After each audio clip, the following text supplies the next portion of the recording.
Збунува издание. Состојбата во македонските болници е алармантна. Лекарите апелираат да се почитуваат мерките на заштита. Франција во локдаун. Силен удар за економијата, пред се за угостителството. Рускиот опозицијски лидер се уште се опоравува по троењето. Алексеј Навални вели дека планира да се врати во татковината. Останете со нас, ќе ви кажеме повеќе.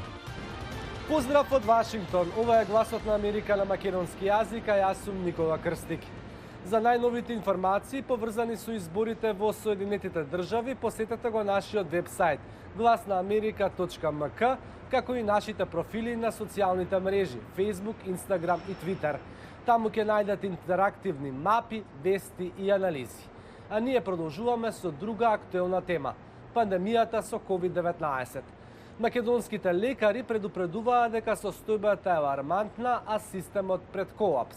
Апелираат да се почитуваат мерките за заштита, носење маски, одржување растојание и миење раце.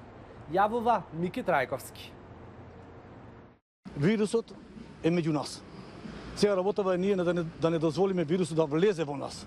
Тоа е многу важна работа, а тоа нема да се случи ако ние ги почитуваме овие мерки за заштита. Педијатрот од Дебар Арбен Голи се надева дека оваа негова порака ќе допре до сите во општеството. Тој беше првиот лекар во земјава кој заедно со уште тројца други здравствени работници од овој град на самиот почеток на пандемијата беа инфицирани од COVID-19.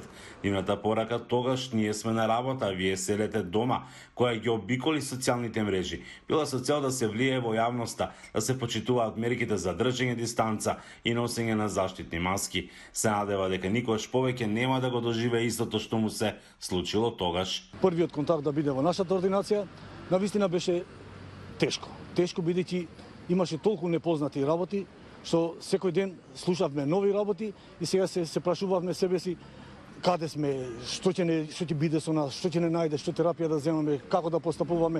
Од кога ние се вративме на работа во нашата ординација, ние негде 3 до 4 месеци работиме повеќе телефонски. А Голи вели дека искуството од тогаш го направил попредпазлив со болеста денес. Порачува дека вирусот станува се поагресивен и оти ќе биде многу тешко во периодот кој што следува да се прави разлика што е сезонски грип, а што COVID-19. Следува тежок развој на ситуацијата, бидејќи веќе имаме доволен број на пациенти со сезонскиот грип, така да како матични лекари поставени сме во една ситуација кога не можеме да утврдиме што е, дали е тоа сезонски грип, дали е тоа коронавирус, бидејќи секојдневни информации има секој ден за нови симптоми, за нови работи кои навистина не ставаат во многу тешка ситуација. И Ненад Лазаров, лекар и член на Асоциацијата на млади лекари специјализанти, вели дека во наредниот период не може да се очекува ништо друго, освен зголемување на бројот како на позитивни случаи, така и на оние кои ќе манифестираат клиничка болест. Лазаров додава дека за да се исконтролира сегашната ситуација, ќе мора да се преземат најетно што може одредени рестриктивни мерки. Дали ќе биде некој тип на лајт карантин како во Германија или ќе биде некој полициски час, ние мораме сериозно да го ограничиме движењето и комуникацијата на луѓето физичка, заради тоа што само на тој начин можеме да го прекинеме овој синџир на трансмисија кој што гледаме дека е сериозно ефективен. Најголемиот проблем е што луѓето, голема една популација се уште нема тоа прифатено како секојдневие на вистина и не се однесуваат во тој начин. Тој вели дека секој нареден ден ќе биде полош, бидејќи има се повеќе нови позитивни случаи, а здравствените капацитети се надминати. Ако ние сакаме да држиме на ситуација ваква, кај што ќе условно кажано нема карантин, а и луѓето ќе бидат слободни, треба многу поагресивно да тестираме и да изолираме позитивни случаи за другите да останат слободни. И здравствените власти во земјава не ја исклучуваат можноста за нови рестриктивни мерки, ако сегашните не дадат резултати. Од Охрица, гласот на Америка, Мики Трајковски. Поради пандемијата, Франција прогласи вонредна состојба. Ова ќе има сериозни последици врз економијата, а особено врз угостителството. Еми Бел, менаџерка на ресторан, вели дека е загрижена од повторно затворање на бизнисот додека Франција се соочува со нов бран заразени. Мислам дека со се што се случува секој ден, бројот на заразени само ќе се зголемува. Не знаеме што да очекуваме. Многу е страшно. Незиниот ресторан, специализиран за храна од Централна и Западна Африка, отворен е пред 13 години во близина на Шанзелизе. Но поради COVID-19, ресторанот сега за прв пат се соочува со финансиски проблеми. И покрај неизвестноста, Бело се обидува да ги охрабри муштериите. Мислам дека има поголем ризик надвор отколку внатре во рестораните, бидејќи рестораните ги применуваат сите заштитни мерки. Во метро, автобуси и во продавници, луѓето не ги почитуваат мерките. Многу ресторани во Париз пропаднаа за време на пандемијата. Некои преживуваат, но загрижени се ако владата повторно ги принуди да затворат. Објаснување на правилата за хигиена, почитување на стандардите и мерките. Тоа е многу работа, но мора така. Ајмерик Номачуа го отворил неговиот ресторан во февруари, еден месец пред да почне здравствената криза во Европа.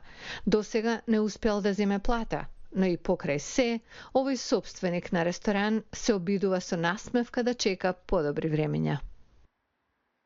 Повеќе од 2 месеци од труењето на рускиот опозицијски лидер Алексеј Навални, тој се уште се опоравува во Германија. Вели дека кога ќе закрепне, планира да се врати во родната земја. Алексеј Навални е повторно пред камерите, откако за малку избегна смрт. Немаше болка, туку животот едноставно ве напушта. Ме обзеде силно чувство дека ќе умрам. Обидот врз неговиот живот е најново поглавје во кариерата што го одведе од улична политика до водечки глас на опозицијата спрема председателот Владимир Путин. Јас би рекол дека тој е единствен вистински политичар во Русија кој се бори за моќ. Навални стекна популарност пред една деценија како политички блогер кој се спротистави на државната корупција и безумното трошење. Кампањата која го нарече владеачкиот блок на Путин Обединета Русија како партија на ограбувачи и крадци му обезбеди голема поддршка. Иако повременото застранување во национализам ги вознемири полибералните струи во опозицијата, од 2013-та, трката за градоначалник на Москва покажа дека Навални има политички капацитет. Заврши втор, а младите му ја дадоа довербата што не остана незабележен од Кремљ.